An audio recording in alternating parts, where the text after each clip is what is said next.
नमस्कार दोस्तों। तो कैसे हो आप सभी। तो आशा करते हैं आप सभी अच्छे होंगे। तो आज की इस वीडियो में हम आपको लेकर आए हैं करंट अफेयर की क्लास। तो आपको हम बता दें कि जो आपका यह वीडियो है, आपको हम बता दें डेली करंट अफेयर की क्लास हमारे इसी चैनल पर आपको मिलेगी। तो आपको बता दें इसमें हम आपको करंट अफेयर के क्वेश्चन और आपका जो स्टैटिक जीके होता है वह आपको 15 MCQ क्वेश्चन हम लिए हैं, जो कि आपका मतलब लेटेस्ट आपका क्वेश्चन है। तो अगर आप लोग यूपीपी की तैयारी, SSC GD, railway, banking, UPSI की तैयारी कर रहे हैं तो आप लोग करंट अफेयर की क्लास हमारे इस चैनल से आप लोग कर सकते हैं। तो चलिए बिना किसी देरी का स्टार्ट करते हैं। तो आज का तारीख है आपका 28 मई। तो आज का देखते हैं आपका पहला क्वेश्चन क्या है। तो हाल ही में भारत सरकार ने किस जनगणना में जाति आधारित आंकड़ों जो है आपका शामिल करने का ऐतिहासिक निर्णय लिया है। तो 2021 होगा कि 2025 होगा कि 2031 कि 2011। तो आपका जो जनगणना हुआ था, सबसे पहले हम बात करते हैं कि जो पहली बार जनगणना कब हुआ था। तो आपको याद रखना है 1872 ईस्वी में। तो अगर आपसे कोई पूछ रहा है कि पहली बार भारत में जनगणना कब हुआ था या पहली बार जनगणना कब हुआ था, तो आपको याद रखना है 1872 ईस्वी में।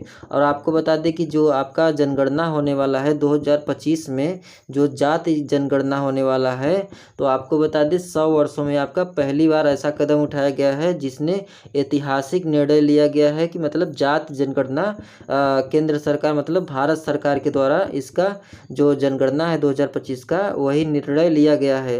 और पहली बार आपको बता दें कि पहली बार जनगणना कब हुआ था, तो आपको याद रखना है 1872 ईस्वी में। किस वर्ष, तो आपको याद रखना है 1872 ईस्वी में। तो उसके बाद हम चलते हैं अगले प्रश्नों में। तो अगला प्रश्न क्या हो जाएगा। तो हाल ही में किस देश के राष्ट्रपति आपका सेंटियागो पेना भारत की आधिकारिक यात्रा पर आ रहे हैं। तो जो कौन से देश के राष्ट्रपति हैं, सेंटियागो पेना भारत की आधिकारिक यात्रा पर आ रहे हैं। तो कौन से देश के हो जाएंगे, अर्जेंटीना की, ब्राज़ील की, आपका पराग्वे की, आपका चिली। तो कौन सा राइट आंसर हो जाएगा, तो आपको बताना है इसका राइट आंसर। आपको बता दें हम, इसका राइट आंसर हो जाएगा ऑप्शन नंबर आपका कौन सा हो जाएगा। तो आपको याद रखना है जो पराग्वे है आपका देश, उस देश के राष्ट्रपति कौन है, मतलब पराग्वे देश के राष्ट्रपति कौन हो जाते हैं। तो आपको याद रखना है जो सेंटियागो हैं, सेंटियागो पेना है, कहाँ के रहने वाले हैं मतलब राष्ट्रपति। तो आपको याद रखना है पराग्वे, कहाँ के रहने वाले हैं, पराग्वे देश के रहने वाले मतलब राष्ट्रपति हैं सेंटियागो पेना। अगर हम आपसे पूछते हैं कि भारत के वर्तमान समय में राष्ट्रपति कौन है, तो आप लोग इसका उत्तर कमेंट बॉक्स में आप लोग ज़रूर बताना। और आपको बता दें कि जो पराग्वे के राष्ट्रपति है, इन्होंने मतलब 2 से जो है आपका 4 जून 2025 में भारत की दौरा पर रहेंगे। कितने तारीख को, तो आप लोग डेट याद कर लें, 2 से लेकर 4 तारीख तक मतलब 4 जून तक भारत की दौरा पर रहेंगे। और आपको बता दें कि जो पराग्वे के राष्ट्रपति हैं मतलब सेंटियागो पेना की बात करते हैं, तो यह भारत की पहली यात्रा मतलब इनकी जो है यात्रा भारत में पहली बार होने वाली है। तो आप लोग देख सकते हैं पराग्वे देश हो जाएगा। कौन सा देश, पराग्वे देश हो जाएगा। और आपको तारीख याद कर लेना है कि किस तारीख को भारत में दौरा करेंगे मतलब आएंगे। तो आपको याद रखना है 2 से लेकर 4 जून तक इन्होंने मतलब भारत की यात्रा पर रहेंगे। उसके बाद हम चलते हैं अगले प्रश्नों में। तो अगला प्रश्न क्या हो जाएगा। हाल ही में किस भारतीय महिला खिलाड़ी ने 2025 की बैडमिंटन जो है आपका एशिया चैंपियनशिप में स्वर्ण पदक जीता है। किसने जीता है, पीवी सिंधु की, आपका साइना नेहवाल की, आपका गायत्री गोपीचंद की, अश्विनी पोनप्पा, क्या लिखा है, पोनप्पा। तो इसका राइट आंसर क्या हो जाएगा। तो आपको बता दें जो आपका भारतीय महिला खिलाड़ी हैं 2025 की बैडमिंटन एशिया चैंपियनशिप की बात करते हैं, स्वर्ण पदक किस खिलाड़ी ने जीता है। तो आपको याद रखना है ऑप्शन नंबर 1 क्या हो जाएगा।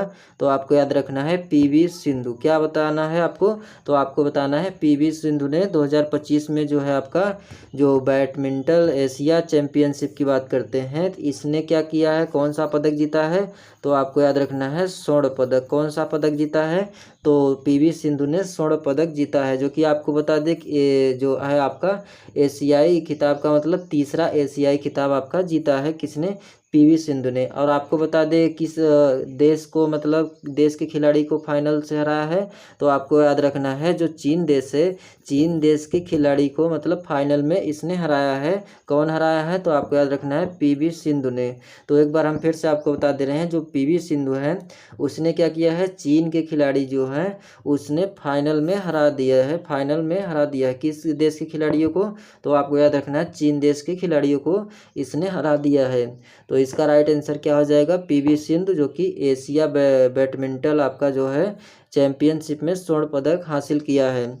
उसके बाद हम चलते हैं अगले प्रश्नों में। तो अगला प्रश्न क्या हो जाएगा, भारत द्वारा हाल ही में लॉन्च किए गए भारत आपका क्या लिखा है, फोरकास्टिंग आपका सिस्टम मतलब BFS का मुख्य उद्देश्य क्या है, कृषि उत्पादकता आपका बढ़ाना, कि मौसम पूर्वानुमान में सुधार, कि अंतरिक्ष आपका अनुसंधान, कि स्वास्थ्य सेवाओं का डिजिटलीकरण। आपका कौन सा राइट आंसर हो जाएगा, तो आपको बता दें इसका राइट आंसर हो जाएगा ऑप्शन नंबर बी। क्या हो जाएगा, तो आपको याद रखना है इसका राइट आंसर हो जाएगा ऑप्शन नंबर बी, मतलब कि जो आपका मौसम का पूर्वानुमान है उसमें सुधार लाना है इसका मेन कार्य। जो आपका BFS है इसका मुख्य उद्देश्य क्या है, तो आपको बता दें मौसम पूर्वानुमान में सुधार करना। और आपको बता दें कि जो आपका BFS है पृथ्वी विज्ञान मंत्रालय के द्वारा मतलब 26 मई को, किस तारीख को, तो आप लोग तारीख देख सकते हैं 26 मई 2025 को लॉन्च किया गया था। जो आपका BFS है आपका इसको लॉन्च करने मतलब लॉन्च कब किया गया था भारत में, तो आपको याद रखना है 26 मई 2025 में इसको लॉन्च किया गया था।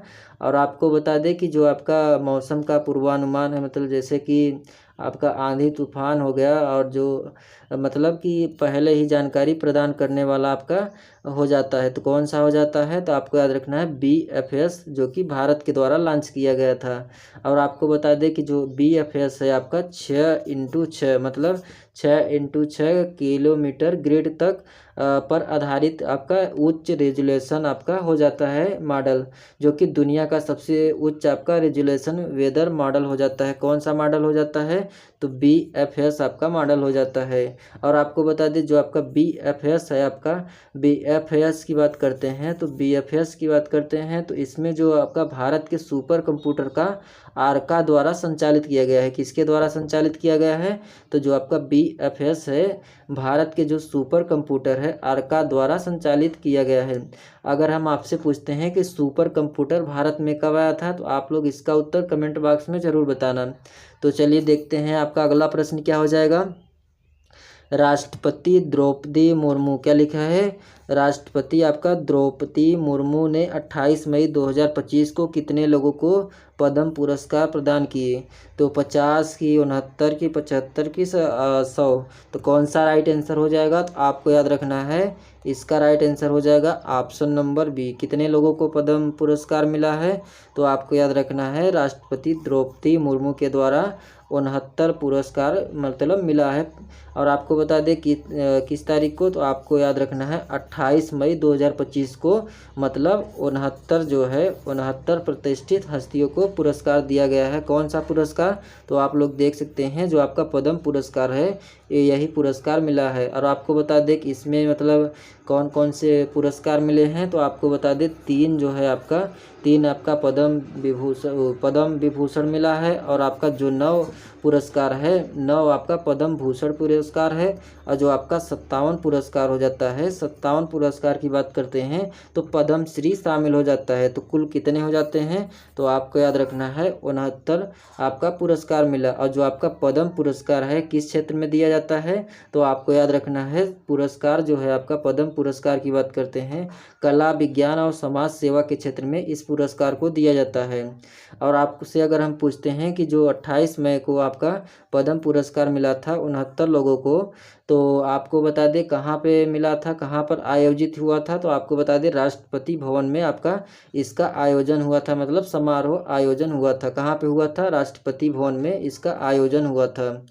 उसके बाद हम चलते हैं अगले प्रश्नों में। तो अगला प्रश्न क्या हो जाएगा, हाल ही में किसे भारतीय रिजर्व बैंक बैंक का नया डिप्टी गवर्नर नियुक्त किया गया है। जो आरबीआई के गवर्नर हैं मतलब नियुक्त किए गए हैं, किसको नियुक्त किया गया है? एम आपका राजेश्वर राव को, कि स्वाति शर्मा को, कि अरविंद पांडे को, कि सौरभ कुमार को। तो कौन सा राइट आंसर हो जाएगा?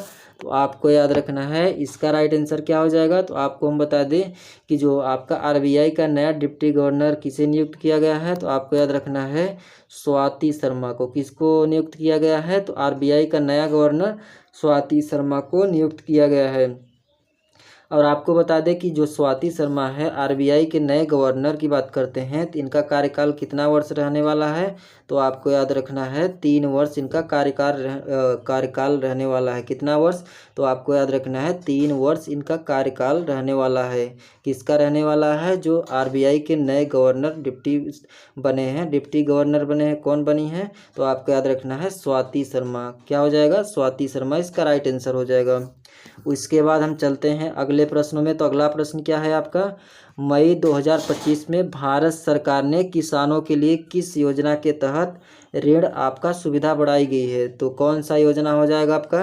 प्रधानमंत्री किसान सम्मान निधि, कि आपका किसान क्रेडिट हो जाएगा, कि आपका प्रधानमंत्री फसल योजना, कि आत्मनिर्भर आपका कृषि योजना। तो कौन सा योजना हो जाएगा? तो आपको याद रखना है आपका जो किसान क्रेडिट कार्ड है आपका, इसमें जो है आपका 25 भारत सरकार के द्वारा मतलब केंद्र सरकार के द्वारा किसानों के लिए योजना का ऋण सुविधा बढ़ाई गई है। तो आपको बता दें जो आपका किसान क्रेडिट कार्ड है आपका, इसमें आपको बता दें कि जो ऋण की सीमा बढ़ाई गई है। आपको बता दें कि जो किसान वर्ग के लोग होते हैं, इसमें किसान वर्ग के लोगों मतलब सस्ती जो है आपका दर पर आपका ऋण प्रदान किया जाएगा, मतलब ऋण आपका मिलेगा। और आपको बता दें कि सरकार का लक्ष्य क्या है। तो आपको बता दें कि जो किसान क्रेडिट आपका कार्ड है, इसमें सरकार का लक्ष्य है कि कृषि आय को दुगनी करना। क्या है काम? तो आपको बता दें कृषि आय में दुगनी करना इसका काम है। इसलिए सरकार ने मतलब किसान क्रेडिट कार्ड लॉन्च किया है। किसके द्वारा लॉन्च किया गया है? तो भारत सरकार के द्वारा मई 2025 में लॉन्च किया गया है। उसके बाद हम चलते हैं अगले प्रश्नों में। तो अगला प्रश्न क्या हो जाएगा? हाल ही में भारत सरकार ने सशस्त्र आपका बलों को किस प्रकार की आपातकालीन खरीद की अनुमति दी है? ऑप्शन ए है आपका हथियार आपका निर्यात, ऑप्शन बी है आपका आपातकालीन खरीद अधिकार, ऑप्शन सी है आपका रक्षा बजट में कटौती। क्या लिखा है? कटौती, आपका संयुक्त सैन्य अभ्यास। तो इसका राइट आंसर क्या हो जाएगा? तो आपको याद रखना है इसका राइट आंसर हो जाएगा ऑप्शन नंबर क्या हो जाएगा? ऑप्शन नंबर भी इसका राइट आंसर हो जाएगा। मतलब कि जो हाल में सरकार ने सशस्त्र बलों की बात करते हैं तो आपातकालीन खरीद पर अधिकार किया है, मतलब इसके आपातकालीन खरीद की अनुमति दी है। तो आपका राइट आंसर क्या हो जाएगा? ऑप्शन नंबर बी आपातकालीन खरीद पर अधिकार। तो दोस्तों अगर आप लोग चैनल पर नए हैं तो आप लोग चैनल को सब्सक्राइब कर लें। अगर हमारी क्लास आपको अच्छी लगती है तो आप लोग एक प्यारा सा कमेंट करके ज़रूर बताना कि हमारी क्लास आप लोगों को कैसी लगी है। और आप लोग इस वीडियो को ज़्यादा से ज़्यादा अपने दोस्तों में शेयर ज़रूर कर देना। तो चलिए देखते हैं आपका अगला प्रश्न क्या हो जाएगा।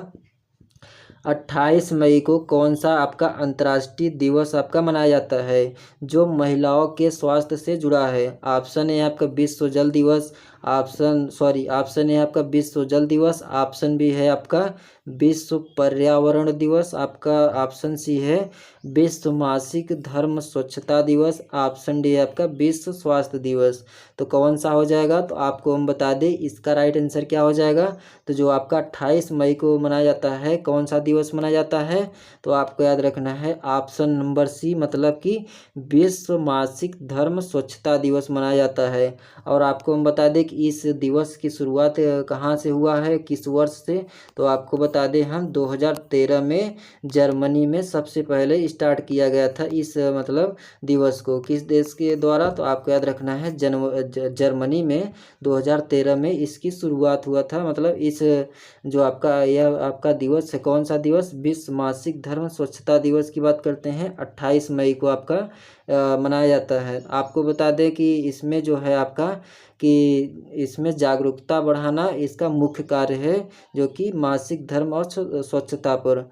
तो चलिए देखते हैं आपका अगला प्रश्न क्या हो जाएगा। तो अगला प्रश्न है आपका जो आपका रीजिंग नॉर्थ ईस्ट आपका इन्वेस्टर समिट की बात करते हैं। 2025 का मुख्य उद्देश्य क्या है? कृषि सुधार, की आपका पूर्वोत्तर राज्यों का निवेश बढ़ाना, कि आपका शिक्षा में सुधार, या स्वास्थ्य सेवाओं का विस्तार। तो इसका राइट आंसर क्या हो जाएगा? तो आपको बता दें इसका राइट आंसर हो जाएगा ऑप्शन नंबर कौन सा? Option number B. क्या हो जाएगा? आपको याद रखना है, इसका राइट आंसर हो जाएगा ऑप्शन नंबर बी, जो आपका पूर्वोत्तर राज्यों में निवेश बढ़ाना है। इसका मेन उद्देश्य था, मतलब जो आपका रीजिंग नॉर्थ ईस्ट इन्वेस्टर समिट की बात करते हैं, तो इसका उद्देश्य क्या था? तो आपको याद रखना है पूर्वोत्तर राज्यों में निवेश बढ़ाना इसका मेन कार्य था। आपको बता दें जो इसका उद्देश्य है रीजिंग नॉर्थ आपका ईस्ट इन्वेस्टर समिट 2025 की बात करते हैं, तो इसका उद्घाटन किसने किया था? तो आपको याद रखना है प्रधानमंत्री ने किया था। मतलब कौन किया था? प्रधानमंत्री कौन है? तो आपको याद रखना है प्रधानमंत्री नरेंद्र मोदी, जो कि प्रधानमंत्री ने इस शिखर सम्मेलन का उद्घाटन किया था। कौन सा हो जाएगा? तो जो आपका रीजिंग नॉर्थ ईस्ट आपका इन्वेस्टर समिट 2025 है, प्रधानमंत्री के द्वारा इस सम्मेलन का उद्घाटन किया गया है। और आपको बता दें कि इसमें जो है आपका कृषि, स्वास्थ्य, शिक्षा, पर्यटन आदि क्षेत्रों पर इसको फोकस किया गया है। तो इसमें क्या है? पूर्वोत्तर राज्यों की निवेश को बढ़ाना इसका मेन उद्देश्य हो जाएगा। उसके बाद हम चलते हैं अगले प्रश्नों में। तो अगला प्रश्न क्या हो जाएगा?